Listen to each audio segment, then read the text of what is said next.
ubu abareba bose baba bategereje kumenya ngo ikipe yacu nibyo yaratsinze, ariko ni iki kijya imbere, kuko mu byo bategereje harimo umutoza, isoko ryo ni mu kwezi kwa mbere, ariko nibura ni iki kijya imbere mu ikipe ya Rayon Sport mu gihe bagiye gukomeza gukina shampiyona nyuma yo kwitwara neza ku mukino n'ikipe ya Musanze Rugaju. Abareyo ibintu bitatu mugomba kubanza kumenya. Abareyo bakunda Zandani.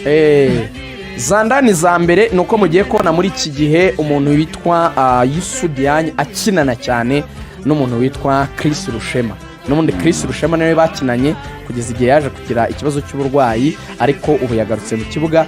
Bavuga ko impinduka bakoze ari uko Emery akenshi we na Youssou Diagne bakina ibintu bimwe, bose ni abakinnyi bakina nka ba nimero 5, nta n'umwe witeguye kujya muri duel cyane. Rero kuko basaga nabo bafite profile zisa, hagomba kubonekamo umukinnyi witeguye gukoresha ingufu kugira ngo yangaje, kugira ngo Rayon Sport ibe yakura umupira ku mwataka biyoroheye kuruta uko byagendaga Emery ari gufatanya na Youssou Diagne basa n'abakina ibintu bisa cyangwa bimwe. Iyo niyo mpinduka ya mbere nabonye kuri match wa gatandatu. Bravo ku muntu bita Rushema Chris yakinnye defense neza cyane rwose. Impinduka ya kabiri, Aimable yakinnye gatandatu. Uyu mwana wa Rutera na papa waramuzi? Ndamuzi cyane, ari huye ngo afana Arsenal cyane, nganga gumuntu cyane, ibera muri atletism cyane. Uyu musore rero gatandatu ngo araza kuba yikina kuko Abeda ataragaruka, kubera ko baravuga ko Sefu ntaragira fitness, imbaraga z'umubiri zihagije. Ita kabiri bakavuga yuko buriya Richard aryoherwa no gukina umunani, kuko Richard ariruka cyane, arakora cyane.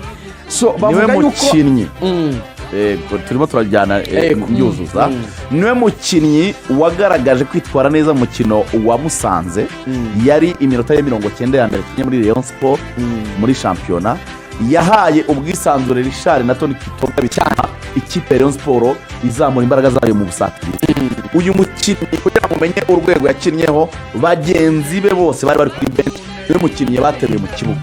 Ni nawe mukinnyi abareba bahaye amafaranga, yabafashije kurekipera nicyo bifuzaga. Akantu bavuga ko agomba gukosora mu mikinire ye n'ubwo ari umukinnyi wakinnye neza, ni ukugerageza kujya gukora ama progressive passes, ariko iyo pass bari bayivuganye ko niba atari mwiza ku kirere ujye usubiza inyuma Youssou Diagne azizamuza. Rayon Sport mwumvishe bavuga ngo bazagomba ni byibura 5 mu kwa mbere. Namaze kumenya imyanya 4 Rayon Sport iri gushakamo abakinnyi. Bagomba kugura umukinnyi wo mu mutima wa defense, center back w'umunyamahanga. Rayon Sport igomba kugira umukinnyi ukina kuri gatatu, ukinisha imoso w'umudefense w'umunyamahanga. Rayon Sport iragura umuwinga ariko ukinisha ukuguru kw'imoso, umuwinga ariko ukinisha ukuguru kw'imoso bwazajya aca iburyo, agomba kugurwa. Rayon Sport ngo ishobora no kugura umumediateri ariko ukina nka nimero 10 w'umuhanga. Iyo ni imyanya 4 Rayon Sport, ndetse uwa gatanu probably nguri kuvugwa bashobora no kugura nimero 6 ukomeye. Yumvikane ko bashobora kugura abadefenseri babiri, umudefenseri w'umutima wa defense ndetse no kuri gatatu bashobora kugura nimero 6 na nimero 10, babaye 4, ndetse n'umuwinga we n'itegeko ukinisha ukuguru kw'imoso uzajya ucibura.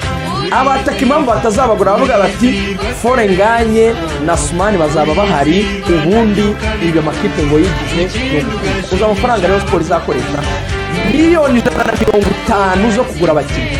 Babariye buri munyamahanga byibura miliyoni 30 z'amanyarwanda. Ubutani ngifite no kwezi kwa mbere. Icya kabiri ngo Airtel yabemereye bisi igomba kuza ibranding zo Rayon Sport. Nk'iriya ya APR igiye kuza ya hatari, APR yaguze bisi ya miliyoni hafi 500 z'amanyarwanda, 300 y'amadolari. Rero nayo iramanura bisi yayo Airtel bagurira, ariko izi Rayon Sport ikintu none igiye gukora cya hatari, gifite miliyoni 100 zigiye guhita zisukaho mu mpera z'uyu mwaka ngo niziri buhere nigura nabo bafana mu gakanda kariye ngo yari zindi senkani, ubundi ngo mukagura abakiri ngo mu kwezi kwa mbere rero bizaba ari shya.